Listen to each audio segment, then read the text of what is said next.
Hello everyone, स्वागत है आप सभी का पीसीएस बाई तरुण चैनल पर। जैसे कि आप सभी को पता है कि एमपीजीके को ध्यान में रखते हुए हम सिलेक्शन तक बुक के माध्यम से जो लगा रहे हैं। पिछली वीडियो में आप लोगों ने बहुत अच्छे से कवर किया होगा एमपी के सामान्य परिचय, मध्य प्रदेश का भूगोल, मध्य प्रदेश की अर्थव्यवस्था, मध्य प्रदेश की पॉलिटी के सेगमेंट पर हम जो है अभी तक बात कर चुके हैं। अभी हमारे 4 चैप्टर जो है या 4 हमारे सिलेबस में आपके जो टॉपिक हैं या सब्जेक्ट है वो कवर हो चुके हैं। आज के हमारे यहाँ पर जो है मध्य प्रदेश की अब हम हिस्ट्री के बारे में जो है बात करने वाले हैं। और जो हिस्ट्री यहाँ पर होने वाली है बहुत ही ज्यादा महत्वपूर्ण है। सबसे पहले हम एंशिएंट हिस्ट्री की बात करेंगे, मध्य प्रदेश में प्राचीन इतिहास की बात करेंगे। अब देखो, हो सकता है प्राचीन इतिहास इस बुक के माध्यम से ना बड़ा चैप्टर है, तो हो सकता है संभवतः हम इसको 2 पार्ट में कवर करने की कोशिश करेंगे। तो धैर्य के साथ आप लोगों को सारे चैप्टर को कवर कर लेना है, जिससे कि बहुत ही ज्यादा महत्वपूर्ण रहेगा। और पिछले अगर आप लोगों ने अभी तक चैप्टर नहीं देखे हैं तो उनको भी एक बार कोशिश कर लो एक एक करके पूरा देखने की। तो मध्य प्रदेश में सबसे पहले हम प्राचीन इतिहास की बात करें, लेकिन उससे पहले इंट्रोडक्शन की बात करेंगे। इंट्रोडक्शन की बात किया तो मध्य प्रदेश का जो इतिहास है भारतीय इतिहास का एक अत्यंत समृद्ध और महत्वपूर्ण अध्याय है। क्यों? क्योंकि यहाँ पर अनेक सांस्कृतिक, सामाजिक और राजनीतिक परिवर्तनों के लिए साक्षी माना जाता है, जिनके साक्ष्य वर्तमान में भी ऐतिहासिक भूमि पर विद्यमान है।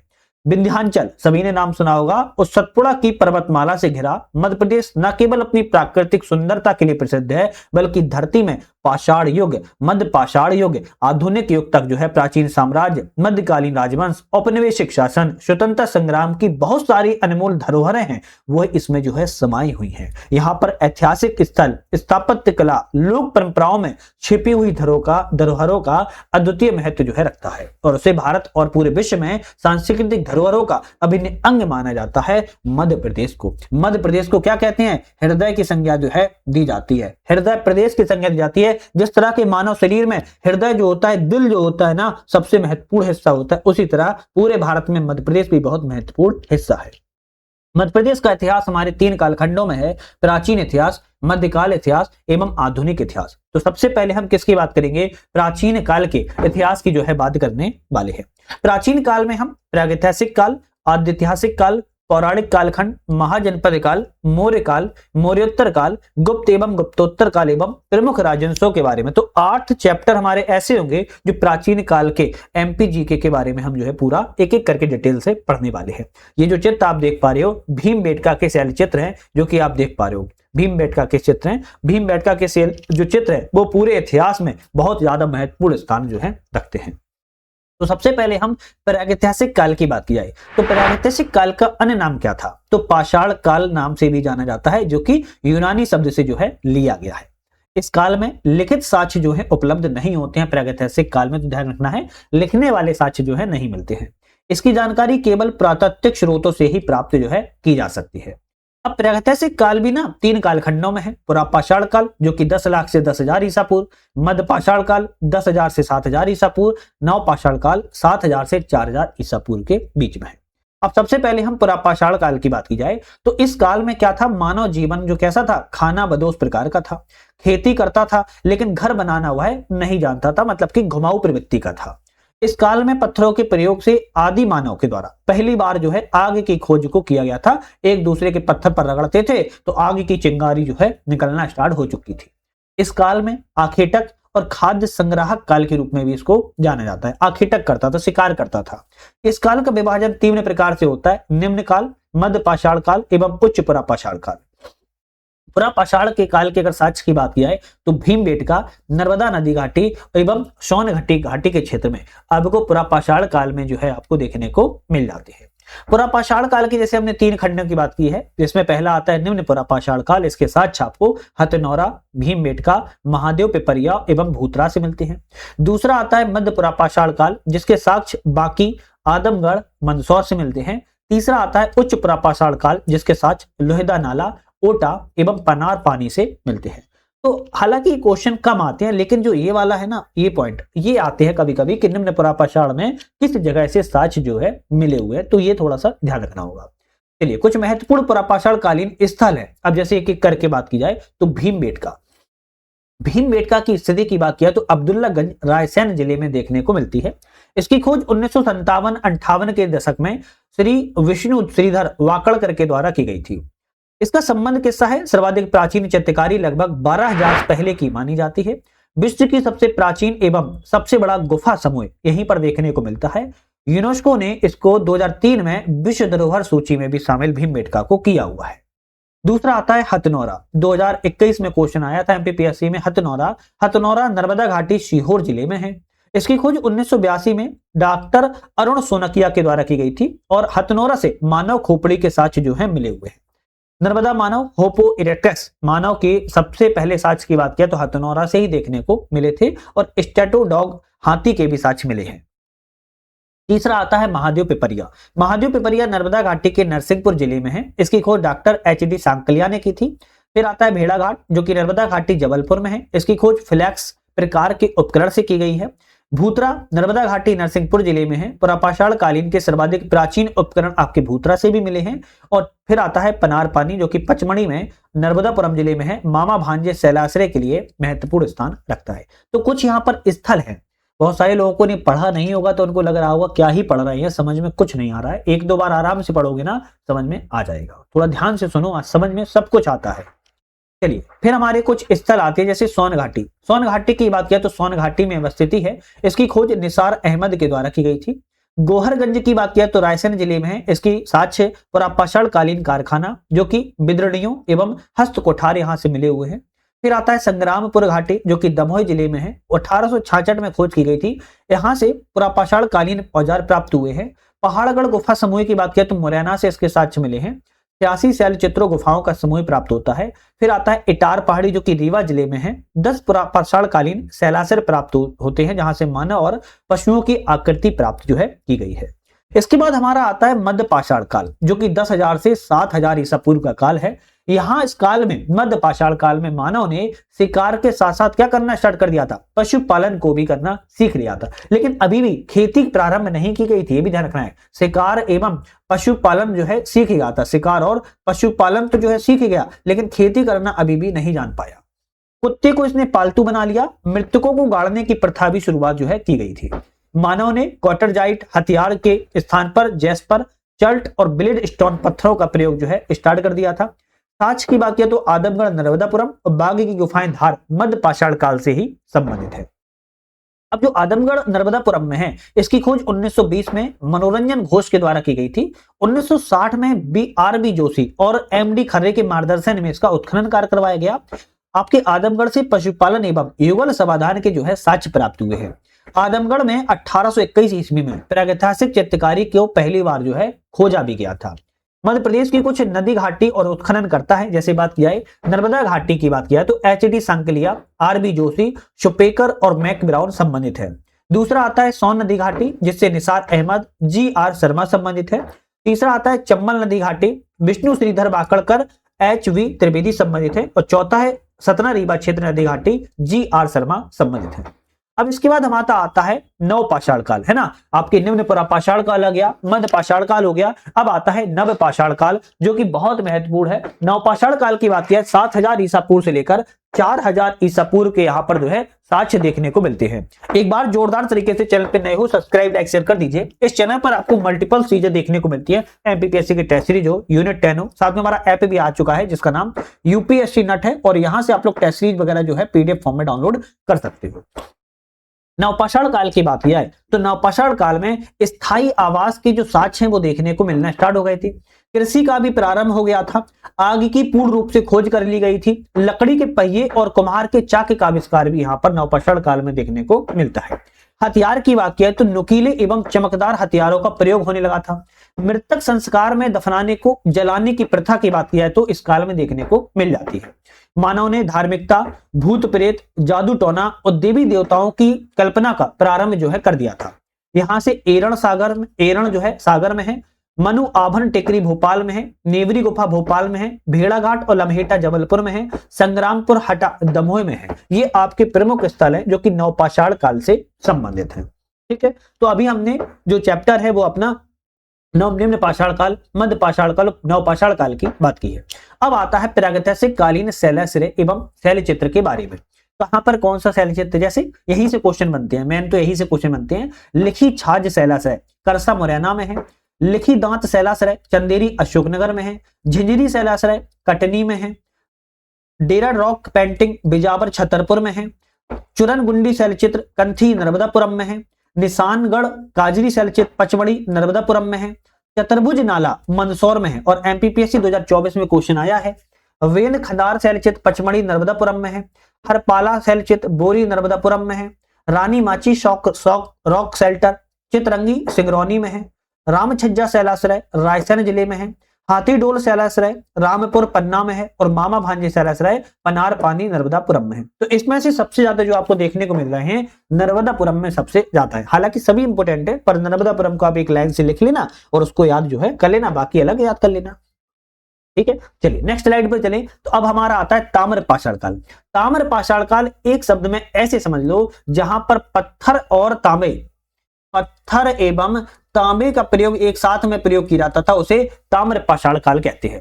1700 ईस्वी से लेकर 1200 ईस्वी तक इसको नवपाषाण काल में कृषि स्थायी निवास जो स्वरूप था वहां पर ग्रामीण बस्तियों का जो है उदय होने स्टार्ट हो गया था।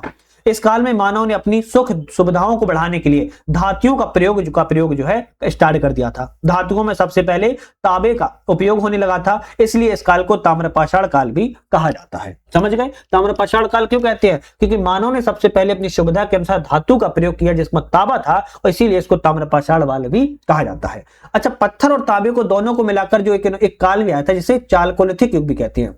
चालकोलिथिक युग भी कहते हैं, हो सकता है थोड़ा सा लिखने में ऊपर नीचे ऊपर, चालकोलिथिक युग भी कहते हैं।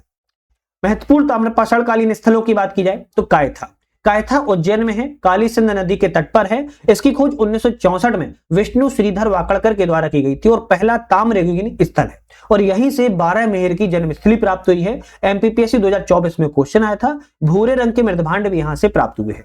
इसके बाद नवदा टोली, ये यहां से बहुत इंपोर्टेंट चैप्टर है, लग रहा होगा चैप्टर इंपोर्टेंट, बहुत इंपोर्टेंट चैप्टर है। कायथा उज्जैन में है। नवदा टोली की बात किया तो नर्मदा के तट पर खरगोन जिले में है और नवदा टोली की खोज एचडी सांकलिया के द्वारा की गई थी 1952-53 में। कांस्य से निर्मित चूड़ियां एवं अंगूठियों के साक्ष्य यहां से मिले हैं। बड़े पात्र से स्त्री एवं पक्षी की प्रतिमा यहां से प्राप्त हुई है। फिर आता है आवरा अपरा। आवरा अपरा की बात किया चंबल नदी के मंदसौर जिले में है। इसकी खोज एचपी त्रिवेदी के द्वारा की गई थी। रोमन व्यापार के साक्ष्य मिले हैं। लाल काले सफेद रंग के चित्रित मृदभांड भी यहां से प्राप्त हुए हैं।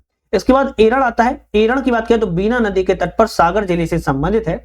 इसकी खोज कृष्णदत्त वाजपेयी ने की थी और यहां से गौना चूल्हा एवं चित्रित मृदभांड प्राप्त हुए हैं। इसके बाद चिचली, ये चिचली बहुत सारे लोगों ने नया सुना होगा, तो नरसिंहपुर जिले से संबंधित है। संघ पर निर्मित चूड़ियां और कर्णाभूषण यहां से जो है प्राप्त हुए हैं। इसके बाद कुछ अन्य ताम्रपाषाण कालीन स्थल है, जैसे पीतपुर खरगोन में है, कसराबाद खरगोन में है, नागदा उज्जैन में है, डांगवाला उज्जैन में है, माहितपुर उज्जैन में है। तो ये आपके उज्जैन में हो गए, है ना। रंगई विदिशा में है, बेसनगर विदिशा में है, अटूट खास खंडवा में है, बैरागढ़ और गोविंदपुर भोपाल में है, खेड़ी नामा नर्मदापुरम में है, पवाया ग्वालियर में है, कोटरा देवास में है, मनोती मंदसौर में है, केसली सागर में है, डोंगरिया बालाघाट में है, गुंगेरिया बालाघाट में है और थ्योथर आपके रीवा जिले में है। तो ये कुछ आपके अलग अलग अवस्थिति पे आपके स्थल हैं, इनको थोड़ा सा आप लोग देख सकते हो। एक आपने नाम सुना होगा मालवा संस्कृति। मालवा संस्कृति का जो समय है 2000 ईसा पूर्व से लेकर 1300 ईसा पूर्व देखने को मिलती है। ताम्रयुगीन स्थानीय ग्रामीण सभ्यता के रूप में इसको जाना जाता है। यहां से नवदा टोली, डांगवाला, नागदा एवं कायथा से इसके मालवा संस्कृति के साक्ष्य मिले हैं। लाल काले मृदभांड के लिए मालवा संस्कृति को जाना जाता है। ये चित्र देख सकते हो जो कि नवदा टोली से प्याला प्राप्त हुआ है, 1300 ईस्वी का है। ठीक है, इसके बाद हमारा आता है महापाषाण काल। महापाषाण काल की बात किया तो दक्षिण भारत में पाषाण खंडों से निर्मित समाधियां इसी काल से संबंधित हैं। कहां पर की बात है? दक्षिण भारत में, जिस कारण से इस काल का नामकरण महापाषाण काल पड़ा है। इसमें रीवा, भिंड, मुरैना और ग्वालियर जो है प्रदेश इसमें शामिल है। चलिए, अब आता है ताम्रपाषाण कालीन कुछ स्थल मैप के माध्यम से समझ सकते हो। ग्वालियर में क्या है? पवाया है, जैसे ही बताया। विदिशा में बेशनगर रगई है। यहां पर बात किया तो थ्योथर है। रीवा में बात किया है, सागर में एरड़ और कसली है, डोंगरिया है, नर्मदापुरम में खेड़ी नामा है। यहां पर बात की जाए आपका खरगोन में कशरावद, नवदा टोली, पित्तपुर है। बात की जाए उज्जैन में नागदा, डांगवाला, कायथा, माहितपुर है। मंदसौर में आवरा, इंद्रगढ़, मनोती है, ध्यान रखिएगा। तो ये कुछ मैप के माध्यम से आप अपने मैप पे भी ड्रॉ कर सकते हो। श्री विष्णुधर वाकड़ के बारे में बात किया तो इनका जन्म नीमच जिले में हुआ था। भारतीय शैलचित्रों का पितामह और हरिबाहु के नाम से है प्रसिद्ध है। 1975 में भारत सरकार ने इन्हें पद्मश्री से सम्मानित किया था और इन्हें भीमबेटका, कायथा और मनोती की खोज के लिए जाना जाता है। प्रदेश सरकार के द्वारा इनके नाम पर 2005-6 में पुरातत्वविदों के सम्मान के लिए यहाँ पर कुछ पुरस्कार की घोषणा भी की गई है। इसके बाद अगर बात की जाए, यहाँ रातापानी टाइगर रिजर्व अब डॉक्टर विष्णु श्रीधर वाकड़कर के नाम पर ही जो है जाना जाएगा। तो रातापानी का नाम अब जो है विष्णु श्रीधर वाकड़कर हो चुका है। 1953 उज्जैन भारतीय कला भवन की स्थापना के लिए संबंधित है। 2023 में क्वेश्चन एमपीपीएससी में आ चुका है। फिर आते हैं एच डी सांकलिया। हसमुख धीरज लाल सांकलिया इनका नाम था। मुंबई में इनका जन्म हुआ था। 1974 में भारत सरकार ने पद्म भूषण से इनको सम्मानित जो है किया हुआ था। महेश्वर और नर्मदा टोली स्थलों की इन्होंने जो है खुदाई की है, ध्यान रखिएगा। फिर आते हैं doctor G R Sharma, Govardhan Rai Sharma के नाम से जाने जाते हैं। उत्तर प्रदेश के गाजीपुर जिले में इनका जन्म हुआ था। 1967 में उत्तर प्रदेश के इलाहाबाद जिले में टॉन्स नदी की सहायक नदी बेलन पर जब खजूरी के पास में इन्होंने एक प्राकृतिक स्थल की खोज की थी। इसके बाद डॉक्टर अरुण सोनकिया, इनका सिवनी मालवा नर्मदापुरम जिले में हिरनखेड़ा गांव में जन्म हुआ था। नर्मदा मानव की 5 लाख साल पुरानी खोपड़ी की इन्होंने खोज की है। इनका नाम डॉक्टर सोनकिया ने की थी। फिर आता है rock shelter corridor. Rock shelter corridor के आप यहां पर देख सकते हो बेरसिया, बिदिशा, रायसेन, भोजपुर, भीमबेटका, झिरी, कठोतिया, लाल घाटी मानव संग्रहालय। देश का पहला रॉक शेल्टर कॉरिडोर भोपाल के समीप भीमबेटका, कठोतिया, गोंडीपुरा, कोलार, इंदिरा मानव संग्रहालय, हलालपुरा, लाल घाटी के साथ साथ रायसेन और विदिशा के स्थलों को शामिल करके बनाया जा रहा है। तो ये नाम याद कर लो, हो सकता है एग्जाम में आए कि रॉक शेल्टर कॉरिडोर कैसा बन रहा है, तो आप बता सकते हो। नेक्स्ट बात की जाए आद्य ऐतिहासिक काल। आद्य ऐतिहासिक काल की बात करें तो 2500 से लेके 1750 ईसा पूर्व का है। इस युग में लिखित साक्ष्य उपलब्ध हो चुके थे, लेकिन यहां पर अभी तक पढ़ा इनको नहीं जा सकता था। लिखित साक्ष्य तो मिलने लगे थे लेकिन पढ़ा नहीं जा सकता था। ये आद्य ऐतिहासिक काल वही काल है जो हम सभ्यता कौन सी कहते हैं, हड़प्पा सभ्यता के रूप में जो है जानते हैं। हड़प्पा सभ्यता को आद्य ऐतिहासिक काल सभ्यता के रूप में जानते हैं। हालांकि हड़प्पा सभ्यता के साथ उपस्थित मध्य प्रदेश में कहीं भी नहीं है। ठीक है, चलिए अब बात करेंगे हम वैदिक सभ्यता। वैदिक सभ्यता का जो टाइम पीरियड है 1500 से लेकर 600 ईसा पूर्व माना जाता है। 1500 से 600 में इसमें भी 2 भागों में बटा हुआ। एक आपका ऋग वैदिक काल है, आप सभी को पता होगा, जो कि 1500 से लेकर 1000 माना जाता है। दूसरा उत्तर वैदिक काल है जिसे 1000 से लेकर 600 के बीच में हम मानते हैं। लेकिन प्रॉपर इसमें क्या लिखा है 1500 से 600, जिसे वैदिक सभ्यता कहते हैं। ऋग्वेद विश्व का सबसे प्राचीनतम ग्रंथ है, इसी सभ्यता से संबंधित है। ऋग्वेद आर्यों का विस्तार मध्य प्रदेश तक नहीं हो पाया था। उत्तर वैदिक संहिताओं, आर्यन, ब्राह्मण ग्रंथों से मध्य प्रदेश की जानकारी कुछ कुछ मिलती है। कौशिकी उपनिषद में विंध्य प्रदेश का उल्लेख जो है किया गया है। तो क्वेश्चन आ सकता है किस उपनिषद में विंध्य प्रदेश का उल्लेख किया गया है, तो कौशिकी उपनिषद में। शतपथ ब्राह्मण में रेवुतनस शब्द आता है जो कि बेबर के द्वारा रेवा नदी मतलब कि नर्मदा नदी के बारे में बताया गया। तो नर्मदा नदी का एक और नाम क्या आपको याद करना है, रेवा नाम से भी नर्मदा नदी को ही जाना जाता है।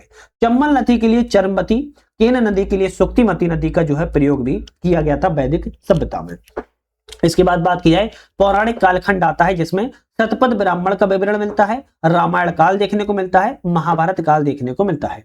सबसे पहले पौराणिक कालखंड की बात की जाए तो इस युग की जानकारी का मूल स्रोत क्या है, पुराण होते हैं। क्या होते हैं, पुराण होते हैं। सर्वप्रथम शोध परगीटर के द्वारा और इसका संकलन कुशालकर के माध्यम से किया गया था, जो कि हम सबसे पहले शतपथ ब्राह्मण विवरण के बारे में जो है बात कर रहे हैं। शतपथ ब्राह्मण की बात किया, शतपथ ब्राह्मण ग्रंथ के अनुसार पौराणिक युग के सभी राजवंशों की स्थापना मनु व्यवस्थ 10 पुत्रों एवं उनके वंशजों के द्वारा की गई थी। इनका सबसे बड़ा पुत्र क्या था, इला था, और स्त्री पुरुष दोनों ही थे, ध्यान रखिएगा। इसके पुत्र पुरवा ने चंद्रवंशी क्षत्रिय राज ऐल वंश की स्थापना की है। इसी से यादव वंश निकला और इसकी शाखा हय्ये वंश कहलाई। अयाति के पुत्र यदु ने यादव वंश की स्थापना की और इनके वंशज श्री कृष्णा हुए हैं। कालांतर में यादव हय्ये वंश के महिष्मती की स्थापना की है। हय्ये वंशीय कीर्तिवर्य सहस्त्रजन ने नागों से अनूप निवाड़ को विजित करके महिष्मती की स्थापना को बनाया था। फिर इसके बाद मनु के 10 पुत्रों में से एक पुत्र कारुष हुए हैं। इनके कारुष नाम पर ही देश की स्थापना की गई। कारुष देश वर्तमान मध्य प्रदेश के बघेलखंड के नाम से जाना जाता है। इसी क्रम में मनु वैवतस्य के पुत्र इक्ष्वाकु हुए। इक्ष्वाकु वंश शूरवंश की स्थापना किया है। इक्ष्वाकु वंश के शासक मुचकुंद ने मानधाता नगर ओमकारेश्वर की स्थापना की है।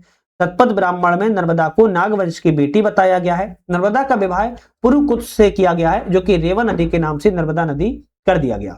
हय्ये वंशीय वातिहोत्र शाखाओं से तुंडीकर दमोह, दशाण विदिशा, त्रिपुरी तेवर, अनूप निवाड़, अवंती आदि जनपदों की स्थापना की गई है। अब सुनो एक मेरा क्वेश्चन, जो इतनी हमने पूरी अभी कहानी पढ़ी है, यहां से क्वेश्चन ना के बराबर आते हैं। किसके बराबर, ना के बराबर। तो चाहो तो पढ़ लेना और चाहो तो आप लोग इसको ध्यान से सुन के बस स्किप भी कर सकते हो। ठीक है, देखो मेरा काम है आप लोगों को थोड़ा सा गाइड भी कर देना कि पढ़ने को सब कुछ है, लेकिन पढ़ने से ज्यादा हमें ये भी जानना होता है हमें छोड़ना क्या क्या है। अब वो किताब में चैप्टर में आया, अगर हम नहीं पढ़ाएंगे तो आप बोलोगे छोड़ छोड़ के पढ़ा रहे हो, अभी कमेंट आना स्टार्ट हो जाएंगे, इसलिए पढ़ाना पड़ता है। अब हम आता है रामायण काल, जो कि त्रेता युगीन काल है।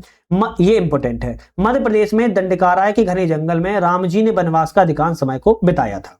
शबरी, जिनका संबंध कोल जनजाति से है, तो ये क्वेश्चन बन सकता है कि शबरी का संबंध किस जनजाति से? कोल जनजाति से है, और विंध्य क्षेत्र में श्री राम से मिली थी। सतना के निकट चित्रकूट में अत्रि आश्रम पर माता सीता सती अनुसुईया जी से भेंट मिली थी। चित्रकूट में ही राम भरत का मिलाप भी हुआ था, और चित्रकूट का अन्य नाम ब्रह्मापुरी है। 2023 में क्वेश्चन ये आ चुका है। चित्रकूट में महत्वपूर्ण स्थल रामघाट, कामतनाथ तीर्थ, स्फटिक शिला, हनुमान धारा स्थित है। तौंस जो तमसा नदी है वो वाल्मीकि आश्रम में लवकुश का जन्म हुआ था। रघुवंशम के अनुसार शत्रुघ्न के पुत्र शत्रुघाती ने विदिशा पर शासन किया था। कुछ विद्वान इंद्राना पहाड़ी जबलपुर में लंका होना बताया गया है। मध्य प्रदेश सरकार के द्वारा रामबन गमन पथ पर्यटन सर्किट भी बनाया जा रहा है। ये आप जो है रामबन सर्किट को, हो सकता है इस पर साफ ना दिख रहा हो तो नेट पे थोड़ा सा सर्च कर लेना। उसके बाद आता है महाभारत कालीन, जो कि द्वापर युग है। इस काल की महत्वपूर्ण घटना महाभारत युद्ध के नाम से जानी जाती है। कौरवों की ओर से युद्ध राजकुमार विंध्य और अनुविंध्य अवंती राजा नील महेशमती के साथ दिया, है ना, साथ दिया था। पांडवों की ओर से दशाण विदिशा, चैदी छतरपुर, वत्स ग्वालियर, कारुष बघेलखंड जनपद ने भाग लिया था। कुमारी नदी कर्ण को माता कुंती के द्वारा छोड़ा गया था। ठीक है। महाभारत कालीन कुछ स्थल है। पांडव जलप्रपात पन्ना में है, कुंतवार कुंतलपुर मुरैना में है, दशाण विदिशा में है, विराट नगरी शहडोल में है, और पांडव गुफा पचमढ़ी नर्मदापुरम जिले में स्थित है। महाभारत ग्रंथ दतिया को दतिया वकर कहा गया है। यहाँ का शासक दैत्य दंतवक्र था। दंतवक्र को पराजय के बाद दतिया को गोपाल कच्छ कहा गया, और ग्वालियर पहाड़ी को गोपालगिरी के नाम से जाना गया। ध्यान रखिएगा। मध्य प्रदेश उच्च शिक्षा विभाग के द्वारा ऐच्छिक विषय के तौर पर रामायण एवं महाभारत को शामिल जो है किया गया है, मतलब कि ऐच्छिक विषय, अनिवार्य नहीं है, चाहो तो इसको शामिल कर सकते हो। फिर आता है हमारा महाजनपद काल। महाजनपद काल को आप सभी को पता होगा 16 महाजनपद थे। 16 में से वर्तमान में से 2 महाजनपद मध्य प्रदेश में थे। 16 महाजनपद में सबसे ज्यादा कहां पर थे? उत्तर प्रदेश में। कितने? 8 उत्तर प्रदेश में थे। मध्य प्रदेश में कितने थे? 2 थे, जिसमें से अवंती महाजनपद और दूसरा चेदी महाजनपद। तो जानकारी किससे मिलती है महाजनपद की? तो बौद्ध ग्रंथ के अंगुत्तर निकाय से मिलती है। जैन ग्रंथ के भगवती सूत्रे 16 महाजनपद की जानकारी जो है आपकी मिलती है, जिसमें से 2 मध्य प्रदेश में थे, अवंती एवं चेदी महाजनपद। इसके बाद आता है अवंती महाजनपद। अवंती महाजनपद के बारे में अगर पढ़ें तो हैयी वंशी शासक अवंती के नाम पर इसका नाम अवंती पड़ा। Doctor D.R. भंडारकर के अनुसार इस राज्य का उत्तर और दक्षिण में 2 भागों में विभाजन किया गया। नर्मदा नदी की इसकी सीमा बनाती थी। उत्तरी भाग उत्तरी अवंती, जिसकी राजधानी उज्जैनी थी। दक्षिणी भाग दक्षिणी अवंती, जिसकी राजधानी महिष्मती थी। इसका शासक चंडप्रद्योत था और बुद्ध एवं उदयन के समकालीन था। मगध शासक बिंबिसार से इसके अच्छे संबंध थे। बीमारी के समय चंडप्रद्योत के उपचार के लिए राजवैद्य जीवक को भेजा था। अन्य शासकों में बात किया तो पालक, विशाखयुबा, आर्यक एवं नंदीवर्धन थे। नंदीवर्धन को शिशुनाग वंश ने पराजित करके अवंती को मगध में विलीन कर लिया था। तत्कालीन समय में आधुनिक पेठन से महिष्मती, उज्जैनी, गोननंद, दुराहा, विदिशा और कौशाम्बी तक व्यापार मार्ग जो है स्थित भी था। इसके तहत ही दूसरा महाजनपद चेदी महाजनपद। चेदी महाजनपद बुंदेलखंड की पूर्वी भाग और समीप ही क्षेत्र में फैला हुआ था। महाभारत के अनुसार इसकी राजधानी केन नदी के तट पर सुक्तिमती जो है मानी जाती है। महाभारत काल में शिशुपाल चेदी का शासक था। महाजनपद काल में यहाँ वातिहोत्रों का शासन था। ध्यान रखिएगा, किसका? वातिहोत्रों का शासन था। महाजनपद कालीन उनके नगर एवं नवीन नाम, जैसे अनूप का नाम निवाड़, अवंतिका का उज्जैन, दरसाण का वर्तमान का नाम विदिशा, महिष्मती का महेश्वर हो चुका है, मानदाता का ओमकारेश्वर, वत्स का ग्वालियर, नरवर या नलपुर का शिरपुरी, तुंडीकर का दमोई, विराटपुरी का सुहागपुर और एरड़ का सागर। ये प्राचीन नाम है जो पहले बोले जाते थे, ये प्रेजेंट के नाम है। ये भी आपके एंशिएंट के नाम है और ये आपके प्रेजेंट के नाम है। ध्यान रखिएगा। नंद वंश की बात किया तो मगध में नंद वंश के अधीन मध्य प्रदेश का संपूर्ण क्षेत्र रहा है, जिसका शासक महापदम नंद था और अंतिम शासक धनानंद था। और धनानंद को चंद्रगुप्त मौर्य ने क्या किया था? पराजित करके मौर्य वंश की स्थापना को किया हुआ था। 5वां आता है हमारा मध्य प्रदेश में मौर्य काल, जिसके बारे में हम बात करेंगे नेक्स्ट अपनी वीडियो में, क्योंकि पार्ट 2 हमारा जो आएगा उसमें हम मौर्य काल से बात करेंगे, है ना। तो आज के लिए यहीं पर समाप्त करते हैं। वीडियो पे बने रहने के लिए धन्यवाद।